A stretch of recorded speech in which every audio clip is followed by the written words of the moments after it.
Ramli ada di depan puskesmas. Ada di depan puskesmas, hanya di depan puskesmas, nggak kemana-mana. Ya, jadi artinya tadi ada pertanyaan, apa yang Pak Andi dengar yang saya ucapkan itu hanya yang di depan puskesmas ya. Jadi sebelum puskesmas yang sekian kilometer dan sesudah puskesmas sekian kilometer, Pak Ramli tidak tahu. Saya bicara apa tidak tahu ya. Jadi Pak Ramli hanya pada saat saya lewat di depan puskesmas. Berapa menit saya lewat di depan puskesmas? Depan puskesmas itu berapa menit? Kurang lebih. Sebentar atau lama atau menit ini berjalan atau berhenti di depan puskesmas atau gimana? Tidak terlalu lama. Ya, terima kasih Pak Ramli. Nah, jadi Pak Ramli tidak tahu apa yang saya katakan sebelum sampai ke puskesmas dan sesudah lewat dari puskesmas. Pak Ramli hanya tahu di depan puskesmas saja, begitu kan? Ya, terima kasih.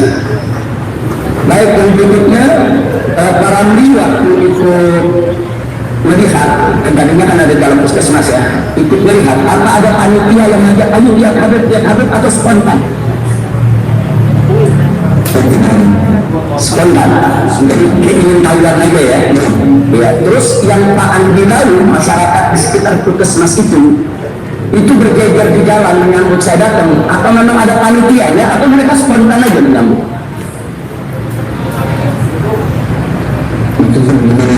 Maksudnya mereka itu tadi kan Pak Andi kan dari dalam puskesmas keluar pengen tahu, itu kan namanya spontan, tidak ada yang ngajak, tidak ada yang undang, tidak ada kepanitiaan. Yang Pak Andi tahu apa saat itu ada kepanitiaan yang undang-undang orang di puskesmas atau sekitar puskesmas untuk menyambut dan lain sebagainya, artinya ada panitia yang mengatur. Sepengetahuan Pak Andi tidak ada. Jadi apakah yang Pak Andi lihat saat itu spontanitas masyarakat?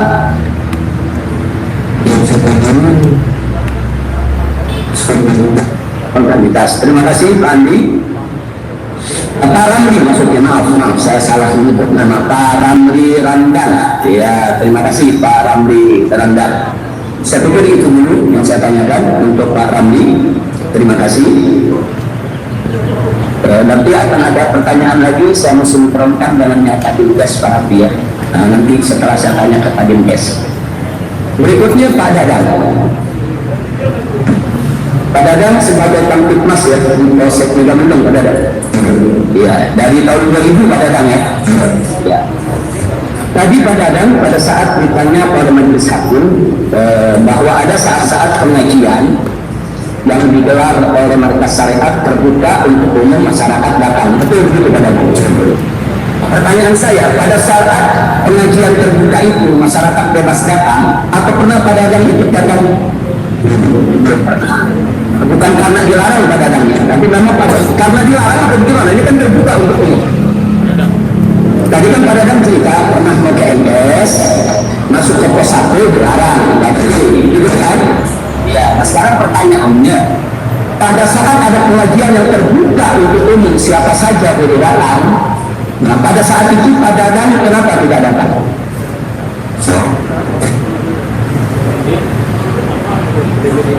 Karena pernah ditolak. Satu, ditolaknya tahun berapa Pak Dadang? Ini kan pesantren dari tahun 2014, sudah lupa. Jadi maksudnya karena pernah ditolak terus nggak pernah datang lagi. Jadi setelah itu nggak pernah berusaha lagi untuk datang. Baik, saya mau tanya lagi Pak Dadang. Sebagai Kamtibmas, apa pernah Pak Dadang mengajukan surat resmi tertulis sebagai Kamtibmas dengan kop surat dari Polsek Megamendung untuk masuk ke MS, ke pesantren Markas Syariat, entah untuk penyuluhan atau apa saja? Apa pernah menjadi surat resmi kemudian ditolak? Tidak pernah.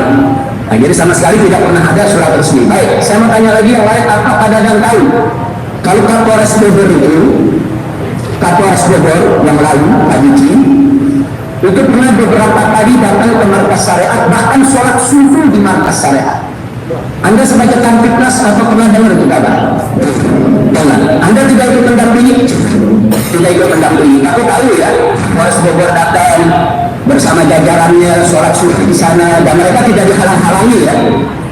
Nah, mereka sholat di pesantren bersama para santri. Terima kasih Pak Dana. Nah, saya pikir ini penting untuk kita ketahui. Jadi tadi sudah dijawab oleh Pak Dadang bahwa pengajian terbuka siapapun bisa masuk dengan bebas, hanya Pak Dadang yang tidak mau datang, mungkin pada persinggung pernah ditolak. Ya, terima kasih Pak Dadang.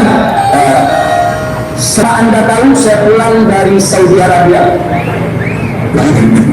Iya, apa Anda hadir di Bandara Soekarno-Hatta? Tidak ada. Jadi Anda tidak pernah melihat langsung kehadiran saya di Bandara Soekarno-Hatta. Jadi Anda tidak pernah lihat juga bagaimana di Bandara Hatta itu kan tadi dalam prosedurnya kan ada pemeriksaan kesehatan dan lain sebagainya. Artinya Anda tidak pernah menyaksikan saya diperiksa atau tidak diperiksa di Bandara Soekarno-Hatta. Ya. Kemudian Anda juga tidak tahu ya kalau saya menggelar peringatan Maulid di Petamburan. Tahu dari media hadir? Hadir. Jadi tidak hadir sana. Baik, terima kasih. Saya pikir itu saja, bahwa Anda tidak tahu, tidak melihat langsung tentang kedatangan saya dari Saudi di bandara. Anda juga tidak melihat langsung acara yang ada di Petamburan. Nah, kemudian apa Anda lihat langsung tahu kalau saya ini ikut isolasi mandiri atau tidak? Tahu atau tidak?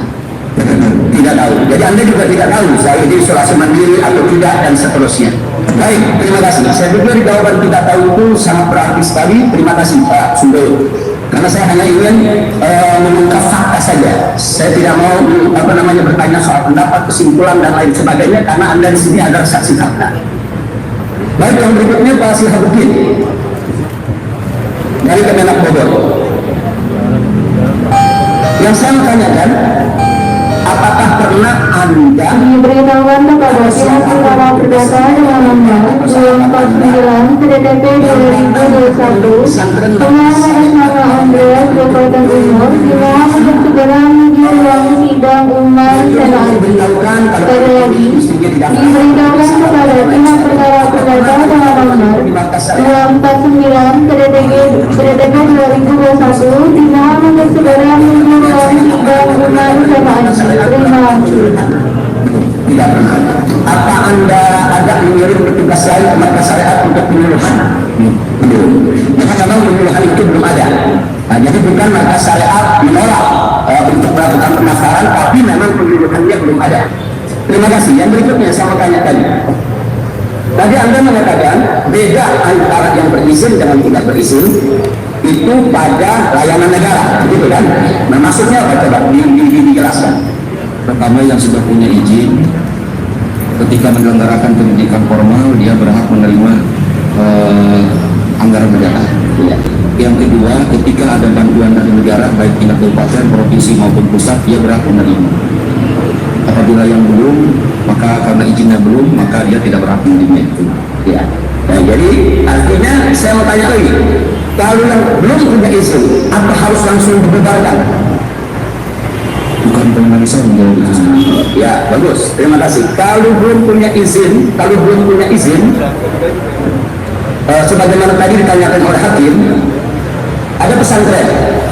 Dia membangun asrama dulu, membangun masjid dulu, kemudian mengumpulkan santri dulu, kemudian membuat kurikulum dan seterusnya. Itu kan butuh waktu, Pak Sihabuddin ya. Nah, boleh nggak sebuah pesan dulu kumpulkan santri buat kurikulum, katakan 1, 2, 3 tahun berikutnya baru dia mendaftarkan diri mengajukan izin, boleh tidak? Secara aturan begitu. Jadi tergantung kesiapan dia memenuhi persyaratan seperti itu. Ya, terima kasih Pak Sihabuddin. Nah, saya pikir itu saja yang saya mau tanyakan ke Pak Sihabuddin. Selanjutnya untuk Pak Sihabuddin, maaf yang mulia, kalau boleh saya mau ke depan. Saya mau tunjukkan surat kepada Pak Sihabuddin karena beliau ini kan ada di kabupaten ya.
Nah, sekarang yang kelima, Pak Adang mana Pak Adang?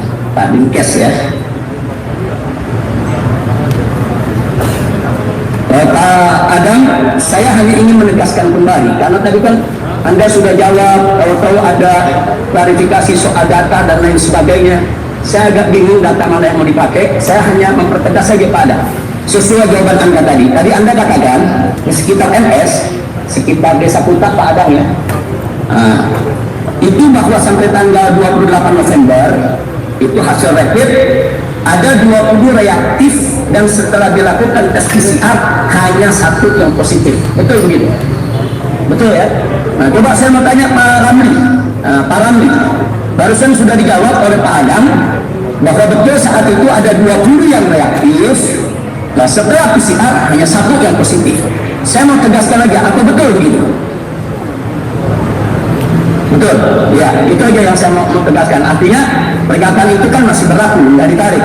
Terima kasih banyak Pak Adang, begitu juga dengan Pak Ramli. Pertanyaan yang terakhir kepada Pak Adang juga Pak Ramli.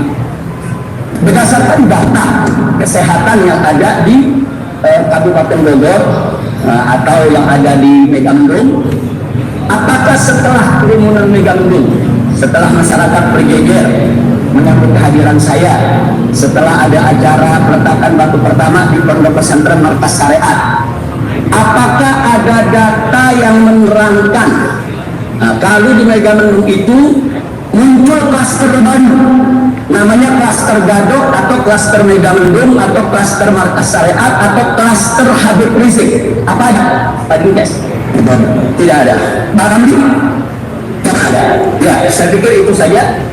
Terus pertanyaan berikutnya lagi Pak Dinkes, ada hampir saya lupa.